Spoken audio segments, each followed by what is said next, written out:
তৌফিক বিনে মারহাবা কোন আরো জোরে বলেন মারহাবা। পিছনে মানুষ আওয়াজ করেন, পিছনে মানুষগুলি কি আওয়াজ, আপনাদের ঘুমা ধরছে?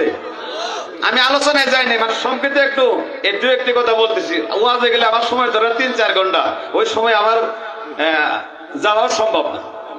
একটু মানে মাঝে মধ্যে আগেই আমার সিগনাল দিছি, মুসল্লি যদি ইমামের নামাজ পড়ায় শেখা, ওই ইমামের নামাজ পড়ানি 12টা বাজে নাকি কোন? মুসল্লি যদি ইমামকে নামাজ পড়া শেখায় তাহলে ওই নাকি ইমামতি করতে পারবো নাকি কোন? তা আমরা একটু কি চাই, আল্লাহ পাকের দরবারে ফায়েজ চাই। কি চাই? একটু ফায়েজ নিয়ে যেন বাড়ি যাইতে পারি, গুনাহ মাফ নিয়ে যেন বাড়ি যাইতে পারি, সেই তৌফিক আল্লাহ দান করুন।